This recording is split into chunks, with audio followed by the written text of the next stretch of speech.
Comfy. Hey, welcome back. I'm Michael. I come from the world of finance and strategy. To me, if you can't measure it, you shouldn't be spending the company's capital on it, Maris. And I'm Maurice. I'm the tech and product guy, and I know that if you try to measure a brand new ID with the same yardstick you use for an old one, you'll kill the project before it even has a chance to breathe. Michael. Yeah, so today we're talking about the ROI trap, the return on investment. We all love return on investment. It feels safe, it feels objective. But when you're trying to build something the company has never done before, like shifting from selling products to offering financial services, standard ROI can be a silent killer. Well, absolutely. And I think this is where it goes wrong in innovation in other companies. And I think we've also had a lot of our disagreements, right, in the way how we measure success. You can't measure the ROI, especially not about in new ideas. And so today we're going to show you how to satisfy these finance teams for the numbers that they want to have without strangling the tech team's ability to actually invent the future. So here's always the challenge, Maurice. As a finance guy, I need predictability, right? I My get that. board wants to know if we put 1 million euro into this new digital wallet feature, when do we get our 2 million back? So return on investment was really built for certainties. But you and I know that innovation is messy and it's uncertain.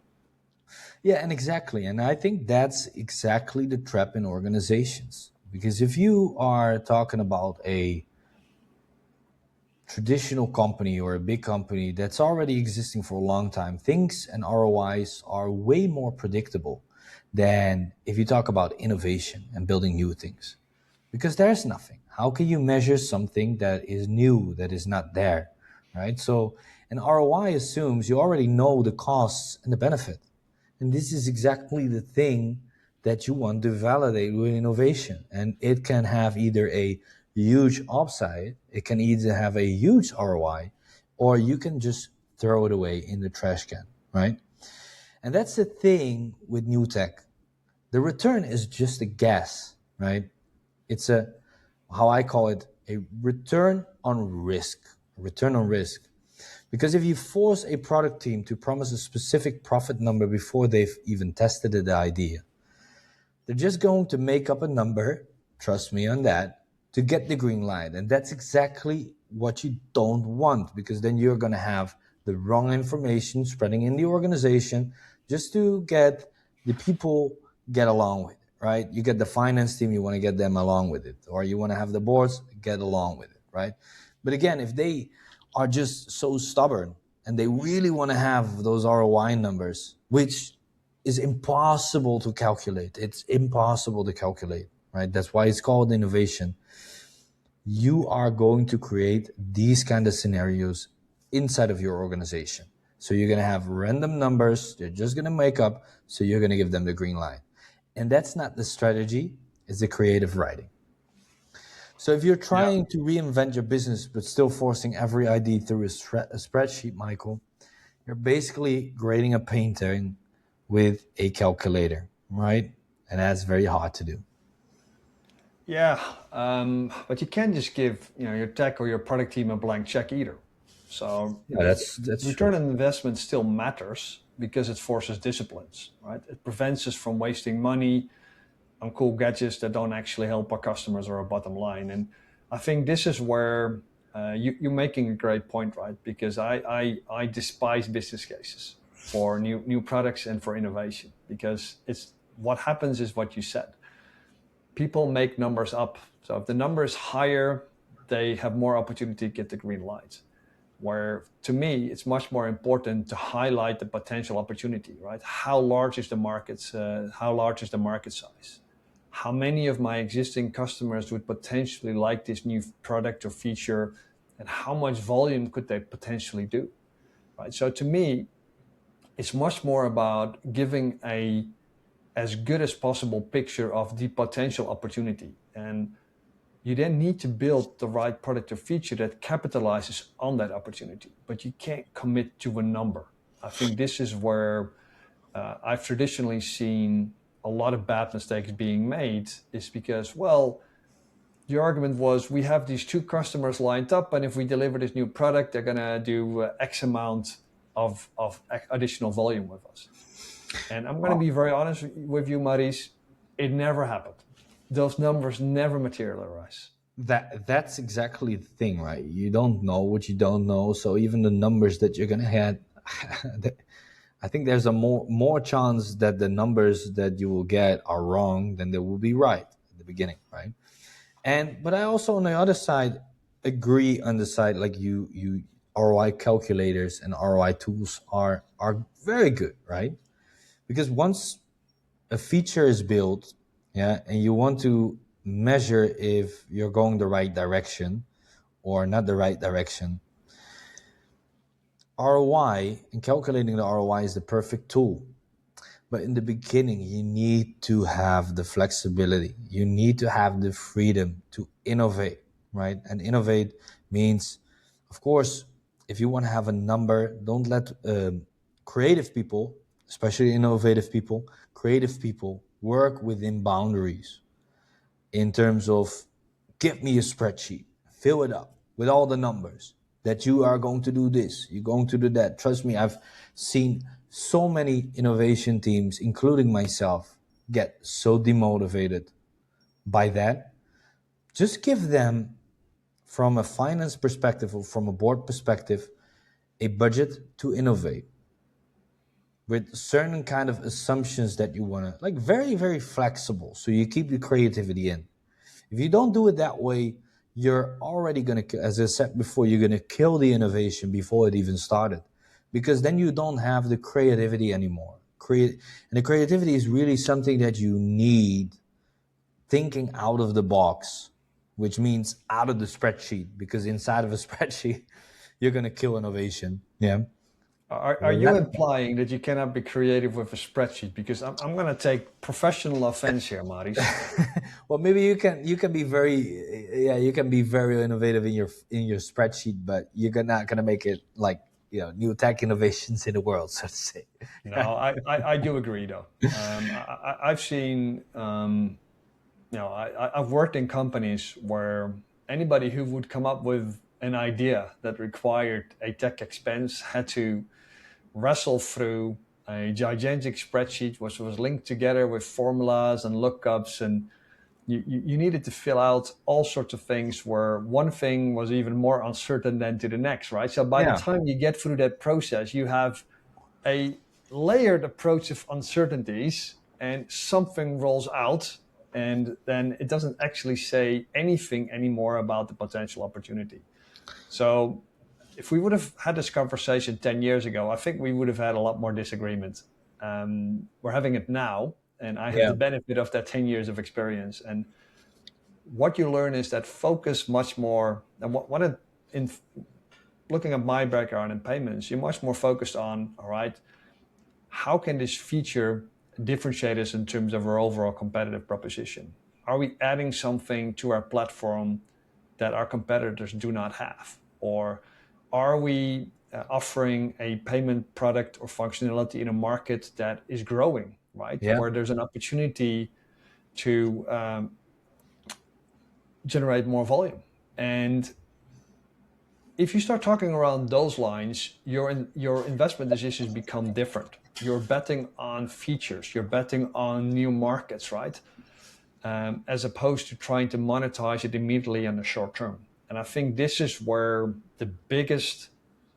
probably the biggest blind spot of return on investment comes in.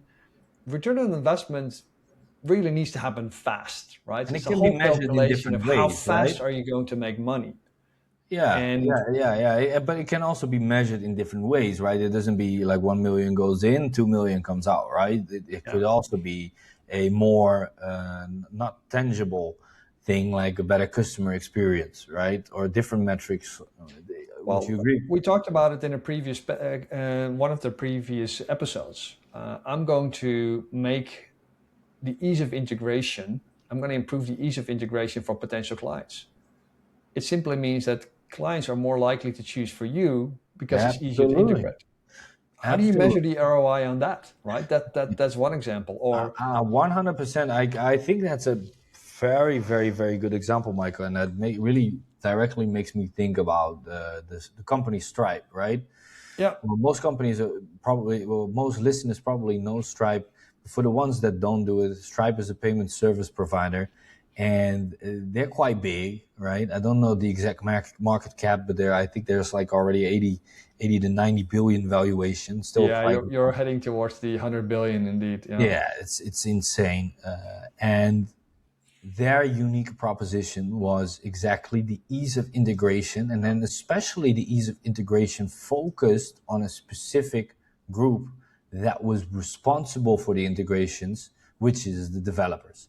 So their coding documentation, their API documentation to integrate it, they made it so simple and so Yeah. easy to use for developers that with inside of organizations that needed to select a new payment service provider would be inclined to go for that one. So the developers would always say, let's go for Stripe. That's the easiest way.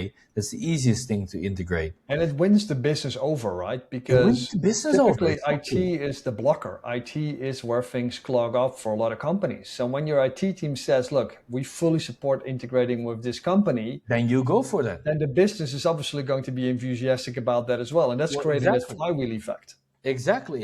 Here you go. So, but then the question is, how would you calculate the amount of time? So the innovation investment that a company like Stripe, as a startup back then, did in making easy integrations possible, right? They probably invested most of their time, most of their resources into something that at that moment they couldn't calculate with a very good ROI.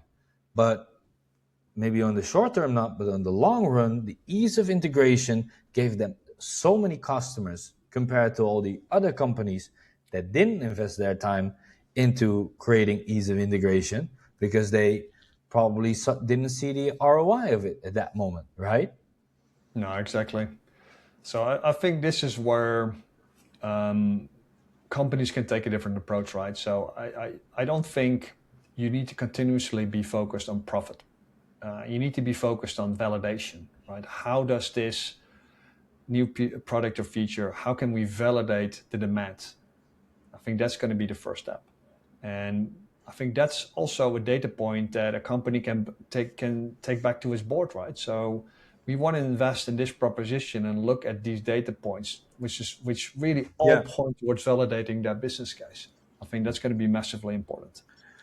That's absolutely going to be massively important. And to give away something valuable, I would say this is, in my opinion, the blueprint for the leaders listening. Use something called innovation accounting. Split the project into stages, where in stage one, you don't ask about profits or direct returns on investment. Ask about something called problem solution fit. Did we solve a real pain point, right? Because people buy things that are either easier or better or faster, something that really solves their problem, right? So the problem solution fit is something very, very important where you're going to start measuring. And it is also important for the boardroom, right? So stop asking for a 3-year forecast on a 3-week old idea. Instead, look, Yeah, ask what is the smallest amount of money we can spend to prove this idea is worth more than investment. that's a good one. So, we call this buying information rather than investing for return. That is very, very good. I love that. I love that, Michael. So if you measure learning first, the profit will usually follow, right? But if you're going to demand profit first, you'll likely never learn anything new and you're going to kill innovation. You're going to block innovation and creativity inside of your organization so big. And I'm going to leave our listeners with some final thoughts. So, ROI isn't the enemy. It's just it's the wrong tool for the first act of the innovation play. So use it to look at what kind of innovation can potentially carry us forward long term, right? So I think it's a different approach, Maurice. I couldn't agree more with you, Michael. So, hey, thanks for joining us. If your company is currently stuck in a dev by spreadsheet mode, send this episode to your CFO. So you can learn them how to innovate with your spreadsheet, right, Michael? Exactly. Yeah, and if you want to download or if you want to have our tools that we use to calculate with these blueprints, let us know. Just reach out to either Michael or me, and we'll send you over all our information and resources that we have to help you track progress without killing the vibe. We'll see you next time.